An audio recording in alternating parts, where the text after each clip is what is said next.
Assalamualaikum warahmatullahi wabarakatuh. Salam sejahtera untuk kita semua. Semoga kita selalu dalam lindungan Allah Subhanahu wa taala, diberikan kesehatan, kemudahan, umur yang panjang di dalam menjalani aktivitas kita sehari-hari. Baik, untuk pertemuan kali ini kita akan membahas mengenai aturan bisnis. Apa sih itu aturan bisnis? Aturan bisnis atau business rules. Jadi, saat teman-teman bekerja untuk sebuah perusahaan atau teman-teman terlibat di dalam sebuah proyek bisnis, ada 3 aturan penting yang harus teman-teman patuhi. Nah, aturan ini biasanya terkait dengan staf dan menunjukkan apa yang Anda bisa dan tidak bisa lakukan. Gitu. Contoh yang baik dari aturan bisnis yang berkaitan dengan hubungan. Misalnya di banyak perusahaan, seorang manajer tidak diperbolehkan memiliki hubungan dengan seorang karyawan. Itu aturan bisnis suatu perusahaan. Ya, selain itu, seorang akuntan di suatu perusahaan biasanya tidak boleh menikah dengan akuntan yang lain. Itu salah satu aturan bisnis juga di dalam suatu perusahaan. Nah, dalam hal ini tidak diperbolehkan karena pasangan lebih cenderung dapat mengubah informasi keuangan dan kemudian melindungi satu sama lain dari pengungkapannya.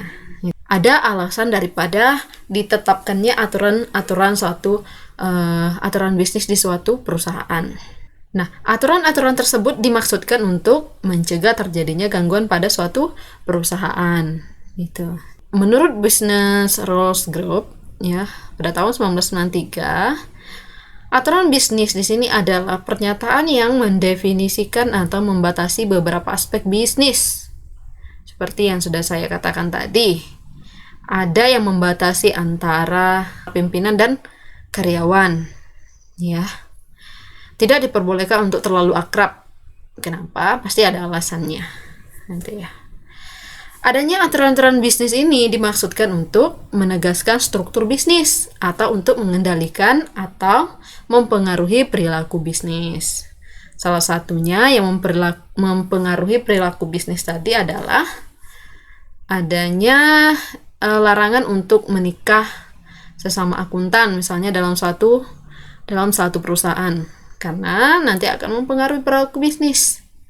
Contohnya, misalnya salah satu pasangan tersebut akan mudah untuk melakukan penggelapan dana dan pastinya salah satunya akan saling menutupi kekurangan dari pasangan tersebut. Nah, dengan adanya pernikahan antara akuntan satu perusahaan, maka itu akan mempengaruhi perilaku bisnis. Aturan bisnis biasanya dituliskan dalam dokumentasi sederhana terkait sistem yang dibangun dan menghubungkannya dengan spesifikasi kebutuhan fungsional. Kemudian bagaimana aturan bisnis dalam suatu database? Aturan bisnis di teknologi informasi memberlakukan bentuk batasan tertentu pada aspek tertentu dari database. Misalnya, elemen di dalam spesifikasi bidang atau karakteristik hubungan tertentu.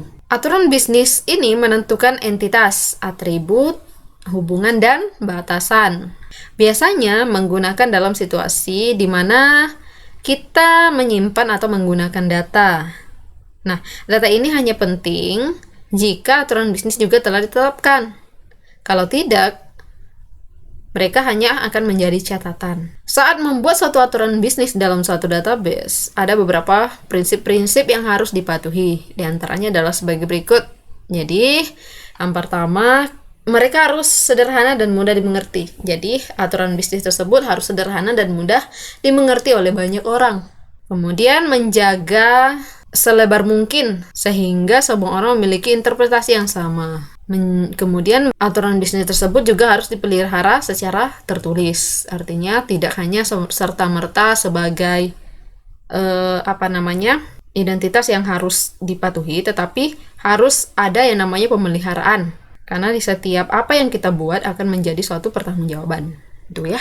Kemudian, di dalam business rule atau aturan bisnis, terdapat klasifikasi aturan bisnis. Di sini ada yang bersifat fakta, Constraint, action enablers, computation, kemudian inferences. Apa itu fakta, apa itu constraint, action enablers, computation, kemudian inferences. Kita bahas satu persatu. Fakta yang bersifat fakta atau benar. Ya. Jadi aturan bisnis ini benar-benar ada atau fakta ada di dalam suatu organisasi. Contoh, setiap mahasiswa memiliki kode unik berupa NIM.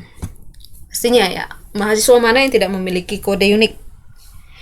Kalau ada mahasiswa yang tidak memiliki kode unik atau NIM, berarti dia bukan mahasiswa. Jadi, setiap mahasiswa memiliki kode unik yang berupa NIM. Itu fakta, ya. Benar.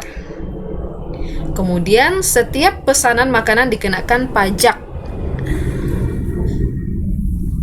Jadi, setiap pesanan makanan dikenakan pajak.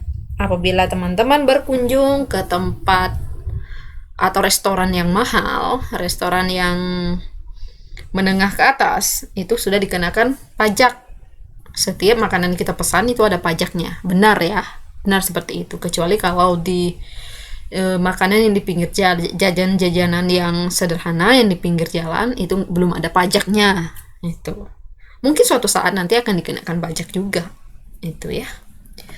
Kemudian constraint. Nah, constraint di sini artinya membatasi aksi-aksi yang boleh dilakukan oleh suatu sistem atau user. Jadi ada aksi-aksi yang boleh dilakukan, ada yang tidak boleh dilakukan oleh user. Nah, di sini kita bisa menggunakan kata kunci constraint.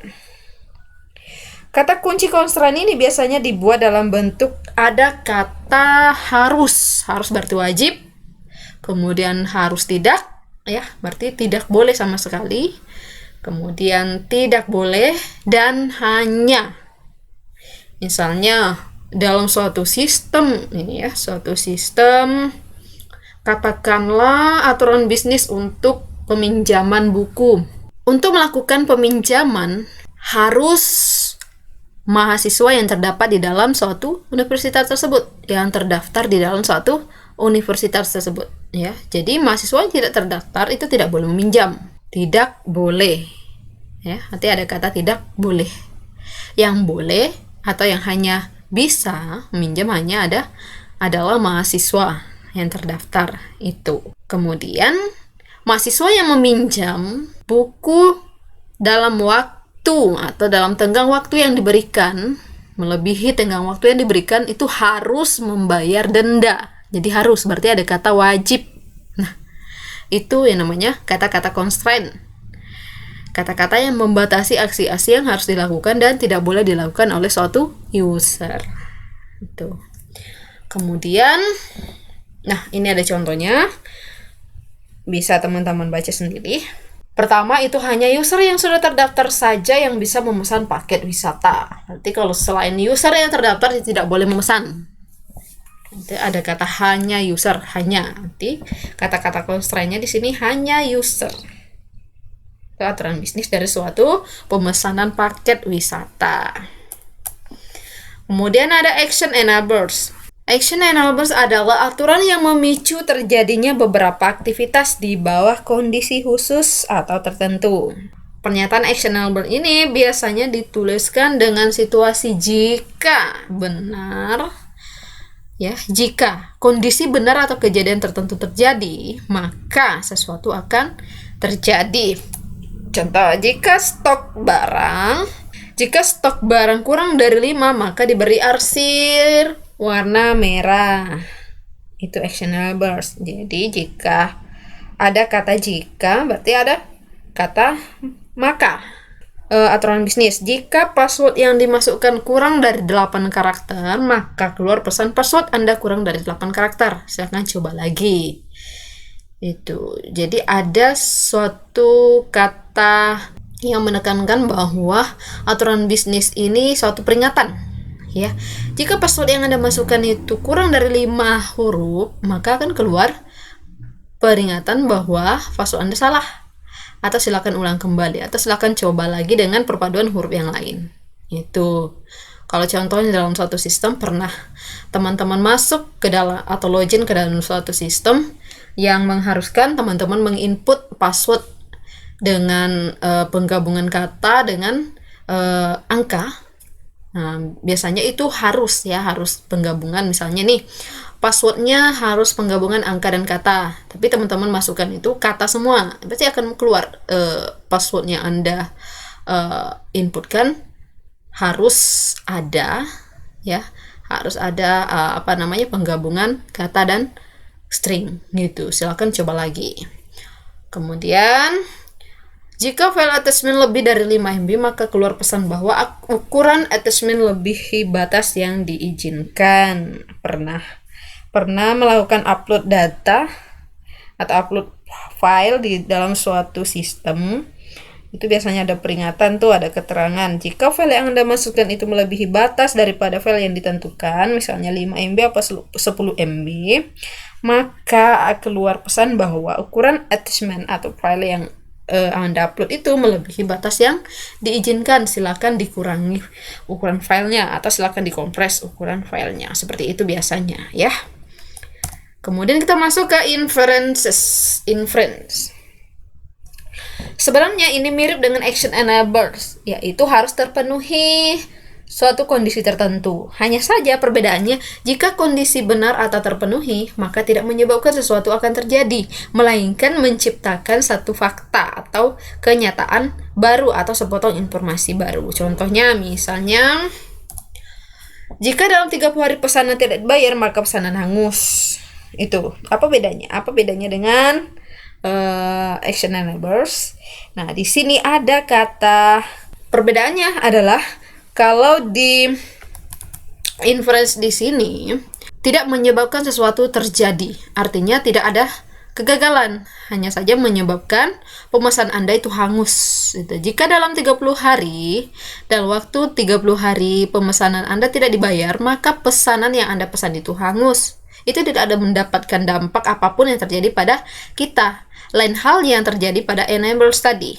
Lain halnya yang terjadi pada action enablers, bahwa ketika kita tidak memenuhi apa yang dipinta, maka akan terjadi sesuatu pada kita. Misalnya kita menginput password yang kurang dari 8, maka akan terjadi violate atau salah gitu. Silakan diulang kembali. Itu akan mewajibkan kita untuk melakukan hal tersebut. Beda halnya dengan inference di sini, tidak akan terjadi sesuatu yang menyebabkan suatu terjadinya kegagalan.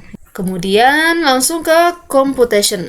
Jadi computation di sini merupakan aturan-aturan bisnis yang menentukan komputasi apa yang harus dikerjakan oleh sistem menggunakan formula matematika atau algoritma tertentu.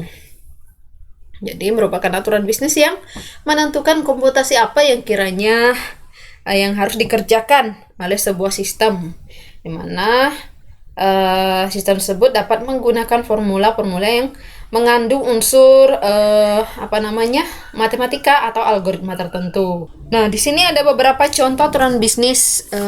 Salah satunya ada aturan bisnis untuk penjualan produk secara online. Kemudian ada contoh aturan bisnis penjualan barang. Kemudian di part terakhirnya ada tugas 1. Nah, di sini ada tugas. Nah, silakan teman-teman buka sistem pendaftaran mahasiswa baru secara online yang ada di Unama. Kemudian tuliskan proses bisnis apa saja yang terdapat di dalam sistem pendaftaran tersebut. Kemudian lampirkan di penugasan. Dan untuk pertemuan kali ini saya rasa cukup sampai di sini. Jika ada pertanyaan dan ada yang kurang dipahami, boleh ditanyakan di grup kelas Edmodo kita atau di grup WhatsApp kita, atau bisa langsung hubungi saya secara pribadi, boleh, silakan. Kemudian minggu besok kita akan coba membuat suatu rancangan konseptual dan konsep menggunakan suatu aturan bisnis sederhana ya. Jadi untuk pertemuan kali ini saya rasa cukup sampai di sini dan saya akhiri. Wassalamualaikum warahmatullahi wabarakatuh.